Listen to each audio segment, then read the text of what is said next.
of our earlier video where we imported our Illustrator layout into XD, and then we created some basic interactions such as creating links from one artboard to another.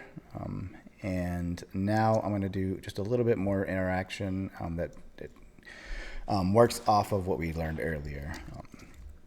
So now we want to add not just linking between one artboard and another, but we want to have multiple states of one item and then go back and forth between those states based off of user interaction. So something like this might be found at, say, a hamburger menu. So if I look at this website in a narrow view, based off my interaction with this, it has a couple different states. One state is it's this box that says menu, and then it has another state where it is that box, but it also has my navigation sitting underneath it, and it's all triggered by clicking on this box. We're going to do a similar type thing in our XD project here. So we have one state of this search icon where it's just an icon, and then another state that's going to be a box that pops up where a user might type in their search term. And we need to be able to go from one state of this to the other by interacting with it. So let's click on our layers panel. Our layers panel is going to be really important, especially when we move into interactive states of items. It's going to be really important finding our way around and seeing what we're doing. So I'm going to double click into my header so I can actually get at the items inside of it. I want just the pieces that make up the search icon. So an easy way to grab that is just to drag all the way around it and then hold shift and drag around the header. So we only have this, so we only have the search.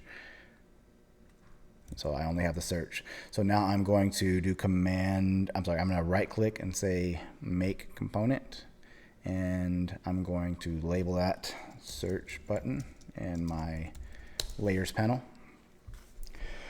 Okay, so if I go back to my design view with that search button selected, and if you get it unselected for some reason, come inside of your header and just click on it here. On the right panel here, we can see our component has this thing called states, and this is what we're going to use to have this at sometimes look like an icon and other times have a box connected to it where you could type in a search term.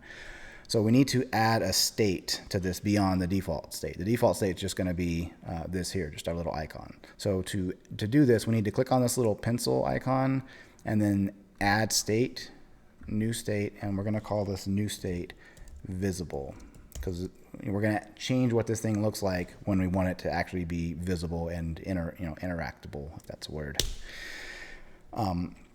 When you create a component, sometimes it throws another version off to the side in between your artboards. Just get rid of that one and click back into our header and get the search button.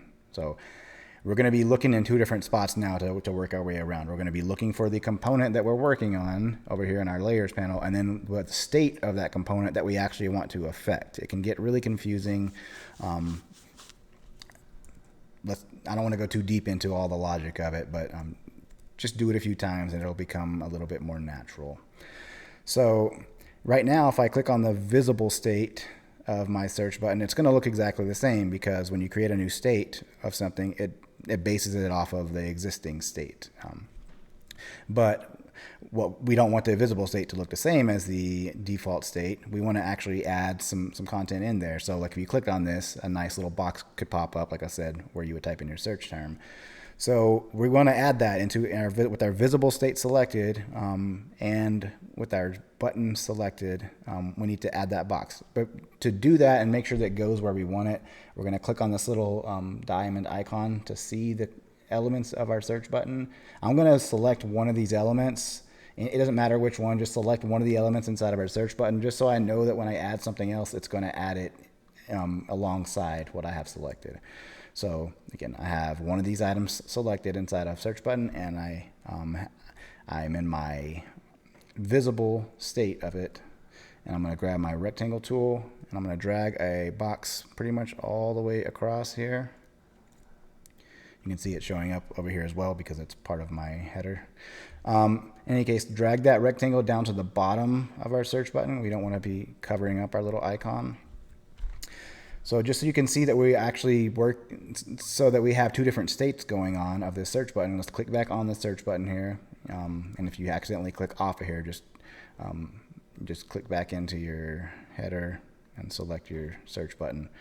So if you click on our search button here, you can see the two different states. If you click back and forth between them, it goes from just being the icon to being the icon with the box behind it. So our visible state is the one that's going to have, it's going to say search term and where the user in theory could type in, whatever it is they want to be searching for. I want to make my rectangle a little bit smaller. It's a little bit too large. So I'm going to select it. Well, I'll do that later on. So I want to add some text inside of here that says search term, nice and large. So I'm going to, just like before, I'm going to select something that's inside of this search button here, just any of these items that are part of it, so that when I add my text, it gets added in there next to all that stuff inside of search button. So I'm going to just type search term. I'm going to make it big.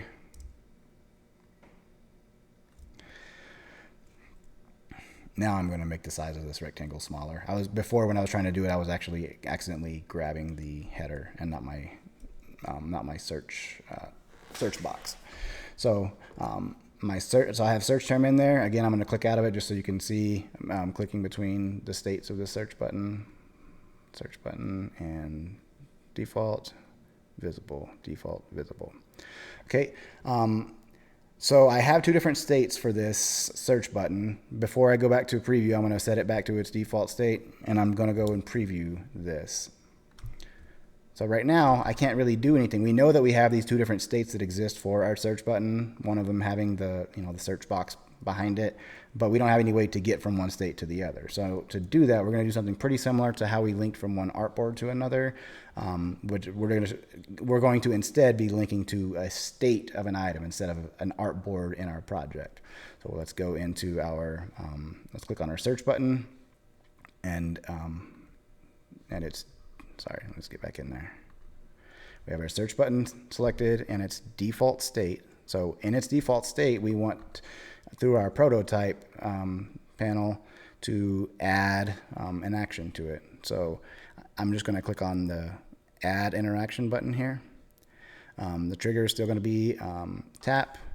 Our type of transition, we can go ahead and auto animate this. So when the box comes in, it'll have a slight animation to it. And then our destination is not going to be an artboard, but instead a state of this currently selected component. And, we only have one other state that exists for this component, and so that's why only one of them was listed here. If you had 5 different states, all 5 of the states would be listed here. So we're going to choose visible.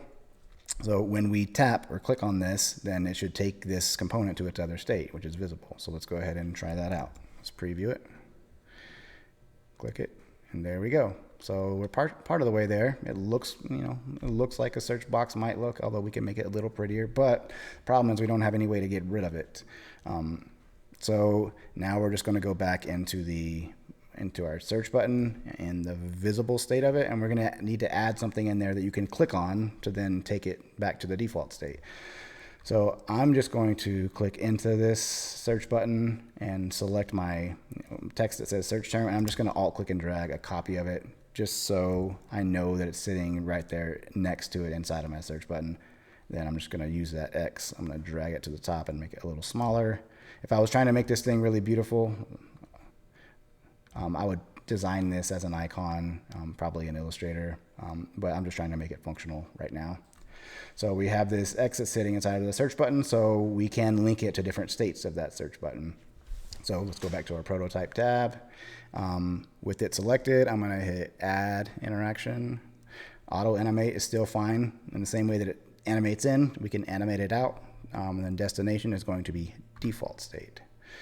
So let me click back on our search button here and move it back to its default state. And then I'm going to preview that again. There we go. And then if we click on this, it goes away. And it should, since it's the same header on every page, it should happen on every page still. There we go. Let's click on one of these single views, and there we are.